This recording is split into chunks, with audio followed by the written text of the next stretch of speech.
My name is Ethan. I'm 17 years old, and I live in a town that feels like it was erased from a map. Nobody comes here. Nobody leaves. If you try to search for it online, you'll only find old, grainy photos or forum posts for people asking if it even exists. Life here is quiet in all the wrong ways. The kind of silence that makes your skin crawl because you know it's not peace, it's fear.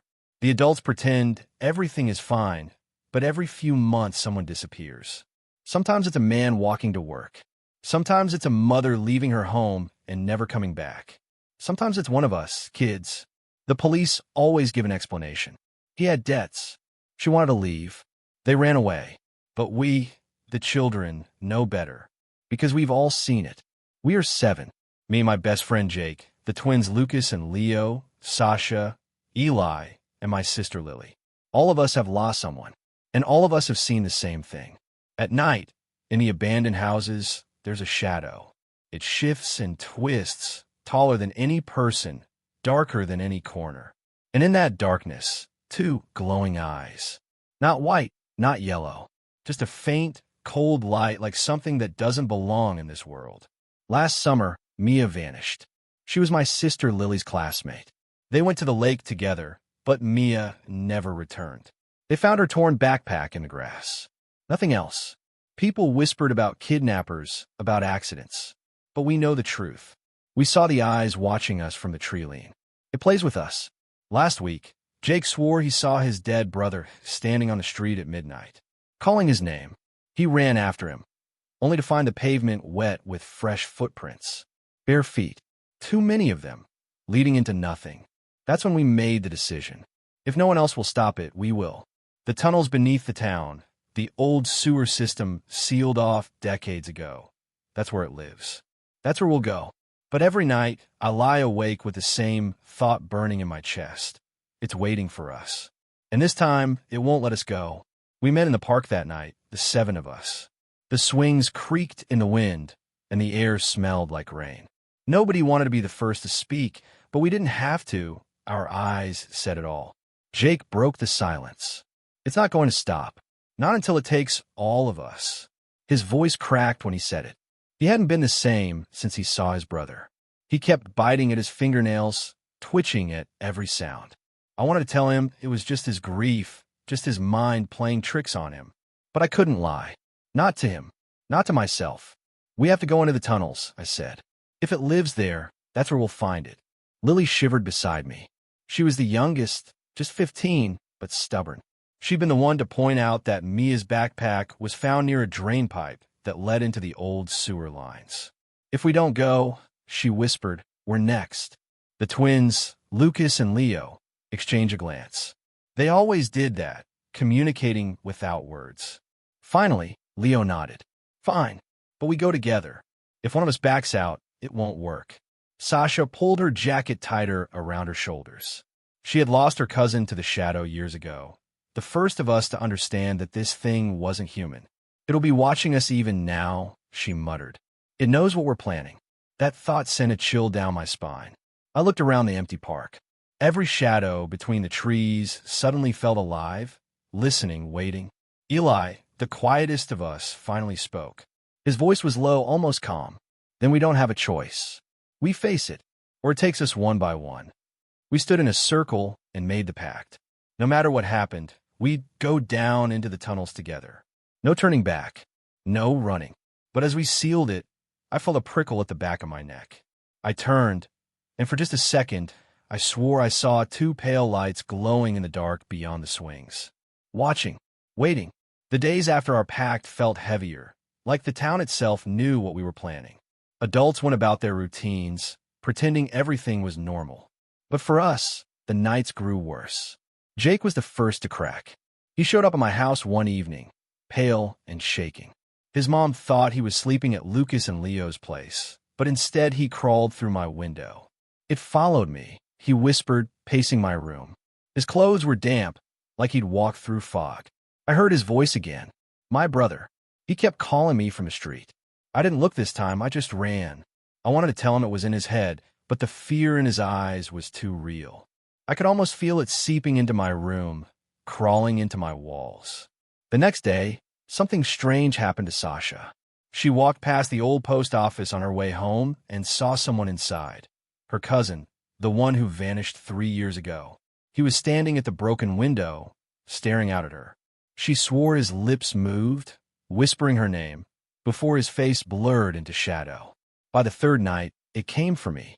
I woke to the sound of dripping water. My window was closed, my room dry, but the noise was everywhere, echoing in my head. Then I saw it. At the far corner of my room, where the shadows pooled deepest, two pale eyes blinked open. I couldn't move, couldn't breathe. My heart pounded so hard it hurt. The thing didn't come closer, it just watched. The air felt like ice pressing against my skin. And then, just as suddenly, it was gone. When morning came, I found damp footprints on my floor. Bare feet, leading straight to my bed. That day, when I told the others, we knew what it meant. It wasn't waiting in the tunnels. It was already here. After my encounter, none of us slept normally. Every night, one of us would see something we wished we hadn't. For Lucas, it started with whispers. He said he could hear his father's voice through the vents at night, calling his name over and over, like a broken recording. His father had vanished years ago, one of the first adults taken. But Lucas swore the voice was real. He even tore the vent cover off his wall one night, convinced his dad was inside. All he found was black dust and claw marks etched deep into the metal. For Lily, it was worse. She woke up to the sound of Mia, her missing classmate, laughing outside her window. She peeked through the curtains and saw a figure standing under the streetlight, head tilted back, giggling like a child. Only when Lily focused, she realized the girl's mouth wasn't moving. The laugh was coming from somewhere else, spilling out of the air around her. Jake became more restless by the day. His brother's voice followed him everywhere now. At school, in the grocery store, even during dinner with his mom. He'd suddenly go stiff, staring into nothing, lips trembling. When I asked him what he heard, he says he's cold. He says it's dark. He says he's waiting for me. Sasha stopped talking much at all. She carried a pocket knife everywhere, her hands always shaking. Once, she told us her cousin had stood at the end of her hallway at 3 a.m, head bent at an unnatural angle. She closed her eyes, counted to 10, and when she looked again, it was gone. But the sound of wet footsteps lingered long after. And me? I kept dreaming of the tunnels. Endless black corridors dripping with water, the walls pulsing as if they were alive. In every dream, the glowing eyes waited at the end, patient, hungry. We met again in the park. No one joked. No one argued. "It's getting stronger," Eli finally said, his voice steady but grim. "It's not going to stop until it has us." "So when do we go?" asked Leo. Nobody wanted to answer. But deep down, we knew. If we didn't go soon, it wouldn't wait for us to choose. It didn't give us the luxury of choosing when. That night, it came for Jake. We were all at Lucas and Leo's house, crammed into their basement with flashlights and blankets.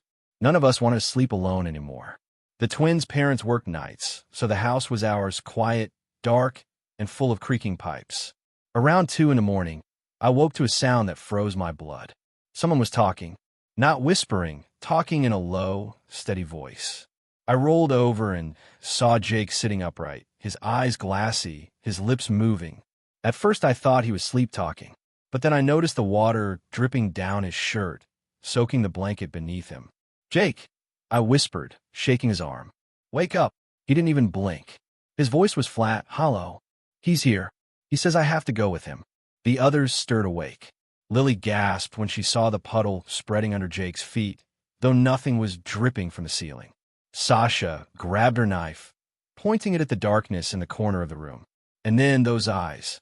They blinked open in the far wall, pale and endless, hovering just above the floor. The shadow stretched toward Jake like a tide, crawling across the cement. We all screamed. The twins yanked Jake back, but his body went stiff, fighting them, as if an invisible hand were pulling him forward. The air turned freezing, our breaths puffing white in the dark.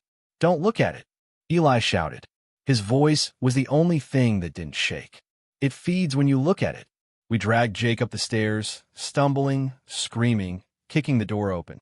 The basement light flickered once and then shattered.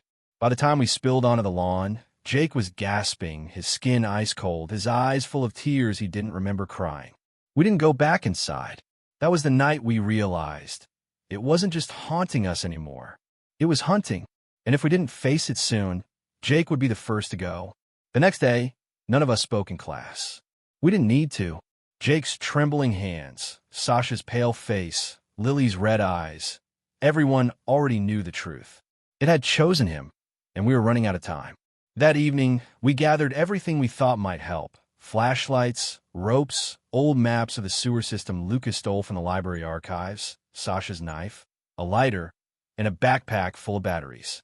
It felt childish, like kids playing ghost hunters. But when we looked at Jake, skin gray, lips cracked, eyes hollow, we knew this was no game. We met at the edge of town, where the old drain pipe opened into the hill. Rusted bars covered it, but one had already been snapped clean in half years ago. We never asked how. We never wanted to know. The air pouring out of the tunnel was damp and sour, like rotten mold. It clung to the back of my throat, making me gag. "This is it," Eli said. His voice was calm, too calm. "Once we're in, we don't stop. We follow the main path until we find it. And if we don't come back?" Lily asked. Nobody answered. We crawled inside one by one. The tunnel was narrower than I imagined. Our shoulders brushed the wet stone walls, slime slick under our fingers. The sound of dripping water echoed everywhere, bouncing like whispers.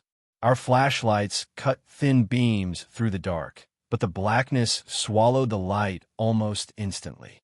It felt endless, a throat leading deeper and deeper underground. After 10 minutes of crawling, we reached a wider corridor where we could finally stand. The ceiling arched high above, covered in moss and cracks. Old graffiti marked the walls. Names, dates, warnings from kids long gone. "This doesn't feel like sewers," Leo muttered. "It feels wrong." He was right. The walls seemed too smooth, too rounded, almost like they'd been shaped, not built. The deeper we went, the less it looked like stone and more like something alive. We walked for what felt like hours, every step echoing too loud. The air grew colder. My breath came out white. Jake stumbled more than once, clutching his head. And then, somewhere far ahead, we heard it. A laugh. High-pitched. Childlike. Mia's laugh. Lily froze, tears filling her eyes. "That's her," she whispered. "That's her." But when the laugh echoed again, it wasn't just one voice. It was dozens. All the missing. Twisting together in a chorus, welcoming us deeper. We kept walking, and the eyes were waiting. The deeper we went, the more the tunnels twisted. Lucas kept checking the map, but it was useless. Half the passages weren't even on it. Some ended in collapsed walls. Others branched into hallways that sloped down into blackness. It was as if the tunnels were rearranging themselves, bending to keep us inside. The voices never stopped. They slipped through the walls like water, sometimes soft as whispers, sometimes so loud I thought my skull would crack. Jake staggered, clutching his head. "He's here," he muttered. "He says he knows the way." "Don't listen," Eli warned. His flashlight beam shook in his hand. "It lies. That's all it does." But it wasn't just Jake. Sasha gasped suddenly, pointing her light down a side tunnel. "That's him. My cousin. He's right there." I caught a glimpse too. A boy standing in the dark, skin pale, eyes wide with terror. He lifted a hand, reaching toward her. For a second, I almost believed it was real. But then his mouth stretched unnaturally wide. Too wide. And the voice that came out was not his. "Come closer." Sasha stumbled back, choking on a sob. The twins weren't spared either. They both froze at once, staring into another passage. "Dad," Leo whispered. Their father's silhouette stood there, tall and familiar. He beckoned silently. Lucas took a step forward before I yanked it back. The figure melted into shadow, leaving only those glowing eyes. The air felt heavier with each trick, pressing down on us, squeezing our chests. Our flashlights flickered, even though the batteries were new. Then it turned on me. "Ethan." My blood ran cold. It was my mother's voice. I swung my light, and there she was, standing ankle-deep in water, her dress soaked, her hair plastered to her face. She looked exactly as she had the night she left and never came back. "I've been waiting for you," she whispered. For a heartbeat, I wanted to run to her, to collapse in her arms, to finally stop feeling this hollow ache inside me. But then I remembered the footprints by my bed, the way the shadow had stood in my room. That thing wasn't my mother. I clenched my fists, forcing myself to turn away. And that's when the voices changed. They stopped mimicking, stopped pretending. Instead, they all spoke together, one single whisper carried by hundreds of mouths. "You're almost here." The moment the voices faded, the silence pressed in like a weight. None of us dared to breathe too loud. Our flashlight beams trembled against the damp walls. Then came the first sound. Drip, drip, drip. But it wasn't water. It was heavier, wet, like something thick hitting the stone. Sasha was the first to see it. "Oh God," she whispered. The walls were bleeding. Thin black liquid oozed out of the cracks, sliding down like veins bursting open. It pooled at our feet, cold and sticky, clinging to our shoes. And then the shadows moved.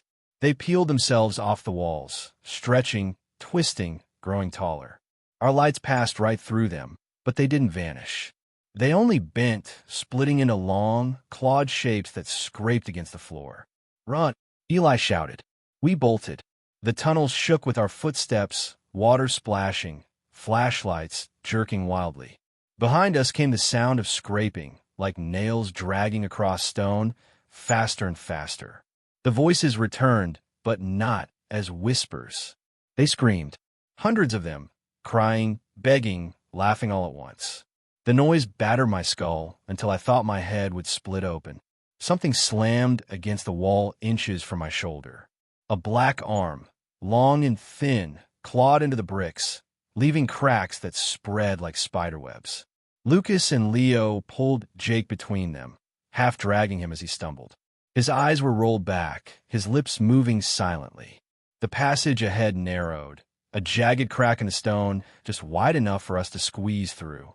We shoved each other forward, scraping our arms raw as we forced our way inside. The moment we collapsed into the chamber beyond, the shadows stopped. The screams went silent. The chamber was huge, a cavern hollowed out beneath the town. The walls glistened as though wet, the floor slick with black water. And in the center, bones. Piles of them stacked high. Adult bones, child bones, skulls with empty eyes staring at us from the dark. Jake dropped to his knees, shaking violently. He pointed toward the far wall. That's when we saw them. Two pale lights. Watching. Waiting. We stood frozen at the edge of that chamber, the stink of rot and damn bones clogging our throats. None of us dared to move. The eyes hovered above the mound of skeletons, unblinking, steady. For the first time, we saw more than just shadow. Its body was vast, hunched, its surface shifting like smoke and tar. Long arms dragged across the wet stone, fingers splitting into tendrils that curled and reformed. It didn't walk. It spilled forward, as if gravity had no meaning to it. Jake whimpered. His lips moved, but it wasn't his voice that came out. "Come to me." The words were wrong, layered, like a dozen voices stacked on top of each other. Men, women, children. The missing. We backed away as the cavern seemed to pulse with its presence. The walls rippled, the floor shivered beneath our feet. "What does it want?" Lily cried, clutching my arm. Eli's face was pale but steady. "It doesn't just take them. It feeds on them." The thing leaned closer, its eyes burning into us. And then shapes formed along its surface. Faces. Dozens of them, half-formed and twisting, mouths open in silent screams. We recognized some. Mia, Sasha's cousin, the twins' father, my mother. Their features bubbled up from the black flesh, staring at us with desperate, pleading eyes. And then, as if in mockery, their mouths moved in unison. "Stay. Stay with us. Stay forever." The chamber echoed with the sound of bones shifting as the piles began to slide toward us, pushed by unseen hands. The skulls rolled forward, clattering across the stone, jaws snapping open and shut. We tried to run, but the shadows closed in, stretching high, circling us like walls. This wasn't just its lair. It was its stomach. and we had already been swallowed. The chamber shook as the shadow closed around us. Bones rattled, waters surged, and the faces pressed closer, mouths opening wider until the screams became deafening. We huddled together, flashlights flickering, barely more than dying sparks in the dark. My chest felt like it was caving in, as though the air itself had been stolen. Then Eli spoke. His voice cut through the chaos like a blade. It doesn't want the light. That's why it waits for night. That's why it hides. His words jolted something in me. I remembered the way it had flinched when our flashlights first struck it in the tunnels. Not destroyed, but weakened. Together, I gasped. All of us, shine it now. We raised our lights, every beam stabbing into the darkness. For a moment, nothing happened. The thing loomed over us, vast and endless, eyes blazing like moons. Then it recoiled. The faces melted back into its body, their screams twisting into one horrible roar. Its tendrils lashed out, striking the stone, cracking the walls. Water gushed from the ceiling, flooding the floor. "Keep it on it," Eli shouted. We pushed forward as one, our lights forcing it back inch by inch. The beams burned into its body, peeling away the layers of shadow, revealing something beneath, something smaller, shriveled, writhing at its core. It shrieked, the sound like breaking glass, and hurled itself against the cavern walls. Stone split, the ceiling groaned. We didn't need Eli to tell us what was happening. This place was coming down. "Run!" We sprinted for the tunnel, water rising to our knees, the roar of collapse thundering behind us. Shadows clawed at our heels, but the beams kept them at bay. We scrambled through the crack, scraping skin, dragging Jake when he stumbled, pushing Lily when she fell. And then air. We burst out of the drain pipe into the night, collapsing on the grass, soaked and gasping. Behind us, the earth shuddered. The hill caved in, sealing the tunnel forever under stone and soil. Silence. For a long time, none of us spoke. Jake lay shivering, but alive. Lily clung to me, sobbing into my chest. Sasha sat staring at the stars, knife still clutched in her hand. The twins held each other, shaking. Eli simply closed his eyes, breathing slowly, as if he'd known all along we would make it. But in that silence, I felt it. Deep in the earth. Faint, but there. It wasn't gone, just buried. And as I looked around at my friends, their hollow eyes, their pale faces, I knew the truth. It would wait. And one day, when the light fails again, it will rise.